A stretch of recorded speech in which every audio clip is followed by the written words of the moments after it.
Hi everybody, David Harper here. This is part 3 of a series of videos I'm making titled Blame the British. I know, it's brilliant. So what I'm doing is I'm looking at British inventions throughout history that have changed the world. But talking about the world and the modern world, it's really popular, fashionable right now to blame the British for just about everything. So I'm really jumping on the bandwagon, if I'm honest, and it's a great way to promote my book all about Georgian British life, 1714 to 1830. So in this part 3, I'm talking about police. It's the British that invented the modern day police force. So I think if we're really cute, we can blame the British for all sorts of police related stuff. It's fantastic. And so really, I mean, can you imagine life seriously without a police force, without law and order? It would be great. Could do what you like. So come on, let's keep blaming the British. Here we go, part 3. Police corruption. From Manchester to Mexico, you can blame the British. Let me explain, it will all make perfect sense. Maybe you've been arrested by the police at some point in your life for a crime that you did commit, something that you were guilty for. If you have, you may well have a case against the British government. Hey, no win, no fee. What about maybe you've been pulled up for a minor driving offence, which is a bit irritating. Maybe you did something wrong, but the police pulled you up. You can blame the British for that. Even if you've had a great night out and some policeman arrested you for drunken disorderly behaviour, it's the British that are guilty.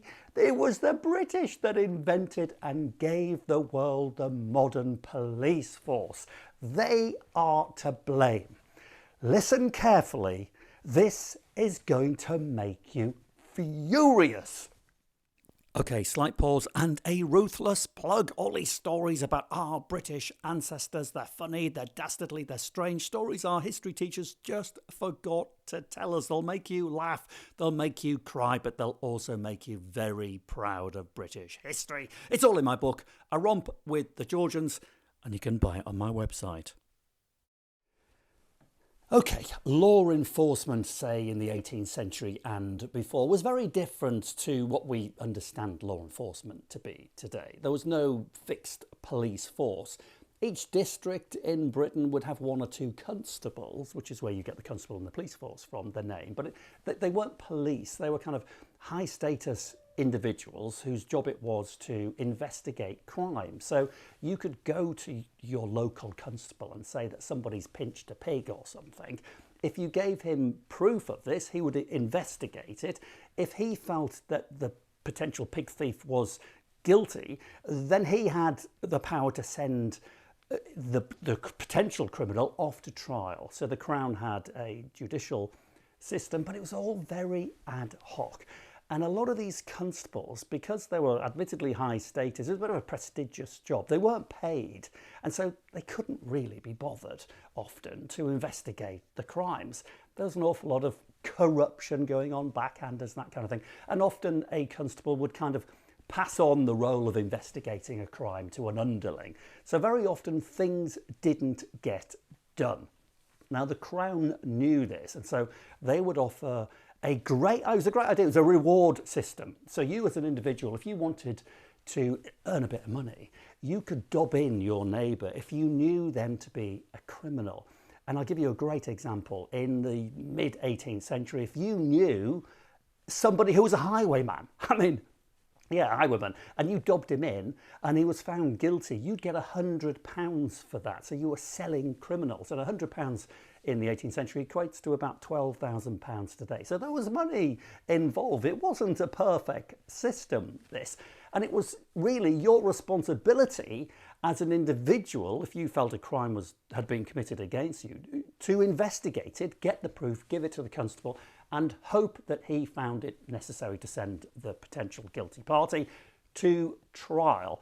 And if you didn't have the wherewithal to do this, you just didn't understand the system, you could employ your own private detective. Yes, and they weren't called private detectives, they were called thief takers.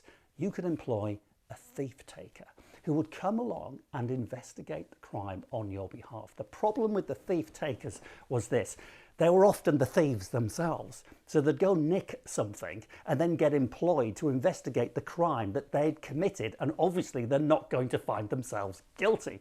They were known for selling the goods back to people, negotiating if someone committed a crime, getting him to pay the person that he committed the crime against and taking a commission. So you can understand it wasn't absolutely perfect. However, during the 18th century in Britain, in the major cities, it became quite popular and, let's be honest, necessary for people to club together, residents in admittedly wealthy areas, to put money into a kitty and pay for their own private law enforcement. So these fellas, referred to as Charlies, would wander around the streets looking for thieves and baddies, capture them and take them away before they robbed you or did any damage to your property. Also, if you went to the tavern, you got tanked up and you were very drunk, the Charlies would walk you home, making sure that nobody nicked your purse. That kind of thing. Charlies could also make a bit of extra cash because they could be knocker-upperers. Knocker-upperers it's a great service. If you needed to get up early one morning, say 7 a.m, and it was in the winter and it was dark, you didn't have an alarm clock because, well, alarm clocks weren't invented. You'd have to get someone to knock you up. And so the Charlie would suddenly become a knocker-upperer at 7 a.m, tap on your window or throw pebbles at it to get you up. So you can now see how this idea of a paid, fixed law enforcement force was gaining traction. And then in 1751, a chap called Henry Fielding came up with a great idea. He introduced to the world the very first armed group of paid investigators working on behalf of the Crown in London, working out of a magistrate's court on a street called Bow Street. They gained the nickname the Bow Street Runners. You've probably heard about this in history lessons at school. And they were very successful and very professional. And they didn't just work in London. They could spread out to all four corners of Britain and capture criminals, take them back to the courts and try them for their crimes. And soon after the Bow Street Runners were introduced, the Bow Street Horse Riders were introduced. So these were law enforcement officers on horseback, and they wore these wonderful red tunics and they gained the nickname the Robin Redbreasts, which all sounds very soft and sweet, doesn't it? Well, the Robin Redbreasts were far from that. Because they were on horseback, they could travel great distances. And highwaymen in the 18th and early part of the 19th century lived in fear of the dreaded Robin Redbreasts, who basically closed down the highwayman trade by about 1830. So this was really now developing into something really quite interesting, heading towards the modern police force. And that came about in 1829 when Sir Robert Peel introduced to the world the very first official police force, employing a body of uniformed men, very well trained and with the powers to control and arrest people, keeping law and order.